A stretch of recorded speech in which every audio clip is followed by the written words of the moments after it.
Good day everyone, I am Denise Anquilang, a third-year BS Criminology student from NU Laguna. For my oral revalida, today I chose to discuss tool impression, cast of human body, and metallurgy in terms of forensic analysis and its application.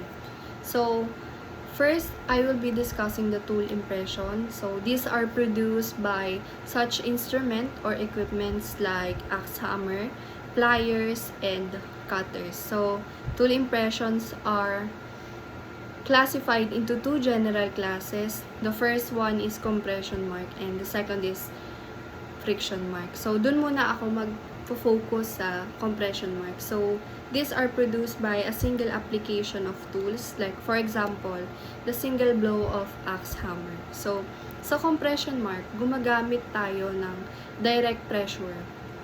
And hindi na tayo gumagamit ng kung ano-ano pang movement through an object to make an impression sa surface. So, other than pushing, stamping, or pressuring certain objects to make an impression sa certain surface. So, next naman is yung friction mark, which is produced by a series of scratches or striations. So, dito naman sa friction mark, ang kinaibahan naman dito sa compression mark is meron siyang lateral movement. So, meaning, it can be sliding of two objects into the surface para magkaroon ng tinatawag nga natin na friction. So, a good example for me is kapag nagsindi ka ng posporo. So, in order to produce a fire, kailangan mo munang i-strike yung matchstick sa box mismo.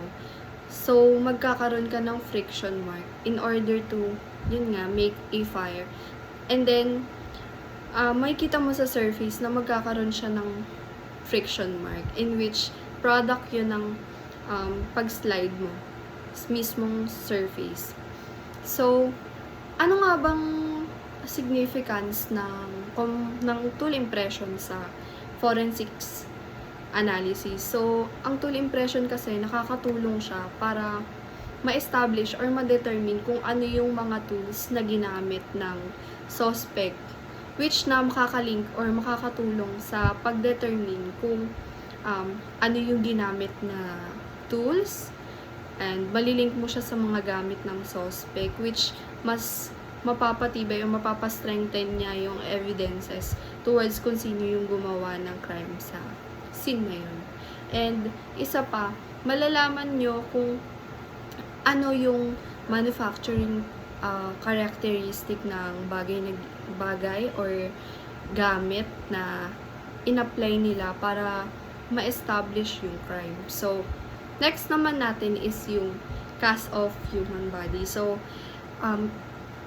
napaka-importante ng temperature sa mga negative materials ng casting body na dapat below 110 degree Fahrenheit converted into 43.3 degrees Celsius lamang yung temperature. And if higher, mas prone siya sa uncomfortability. Subjected naman to sa if injurious. Tapos, ang cast of human body is made up of 3.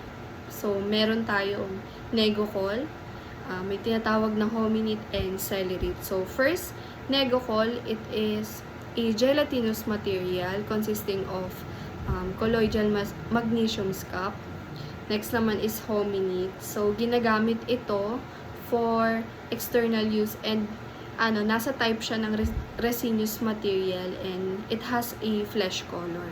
Lastly naman is yung celerite, which is in brown color and ginagamit ito for backing and strengthening the hominid. So, ang purpose naman or significance ng cast of human body sa criminal analysis and application is that mape-preserve mo yung physical form ng either sa suspect or sa victim. So, madedetermine or maa-identify mo kung ano yung movement ng suspect towards the victim and kung meron bang struggle ang victim during the crime scene na makakatulong sa pag-determine kung ano yung mga violence, for example, na ginawa ng suspect sa biktima. So, napakahalaga niyan at isa sa mga example niyan ay yung mga bite marks, yung fingerprint, yung footprint ng biktima. So, yun, may help kayo na ma-establish kung ano yung crime na nangyari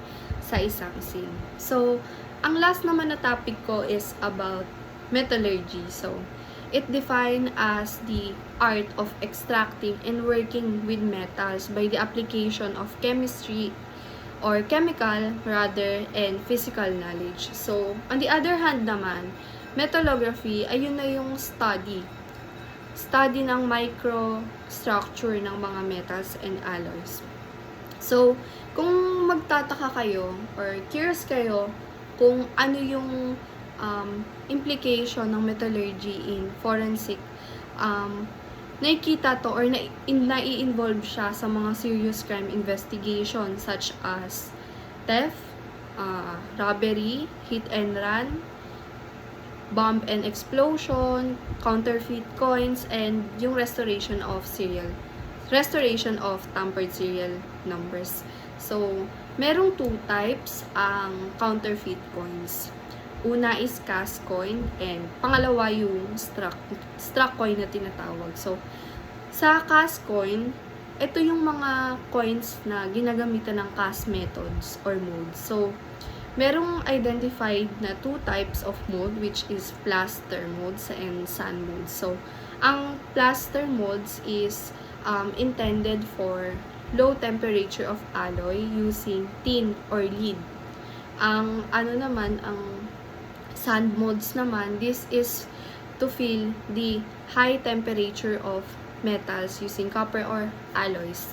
And itong cast coin, masasabi na meron siyang poor imitation since madali siyang ma-detect, since merong kitang-kita yung mga flaws sa pag-tamper ng coins. Like for example, yung surface, usually pitted and uneven na siya. Pati yung mga edges ng lettering, rounded siya, hindi siya sharp.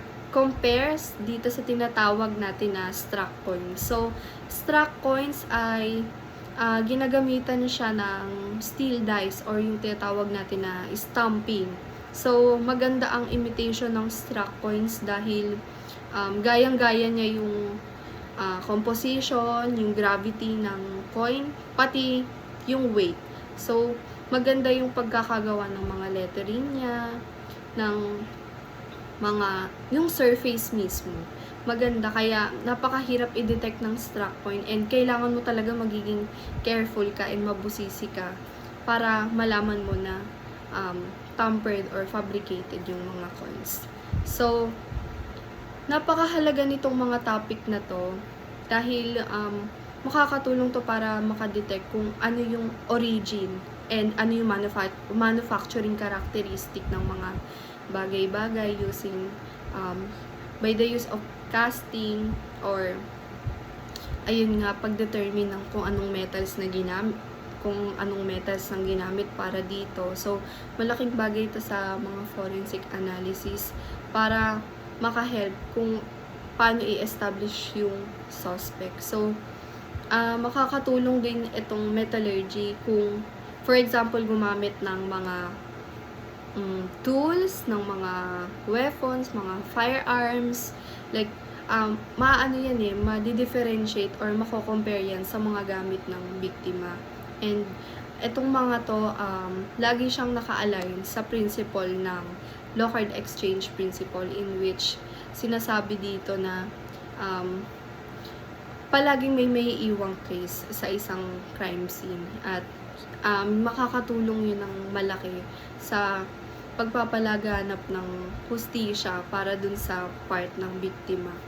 At mapapadali yung trabaho din ng mga pulis dahil dito kasi dito by the use of this process or analysis, makaka-help talaga siya sa pag-determine kung sino yung nagkasala sa isang nangyaring krimen. Yun lang po. Thank you.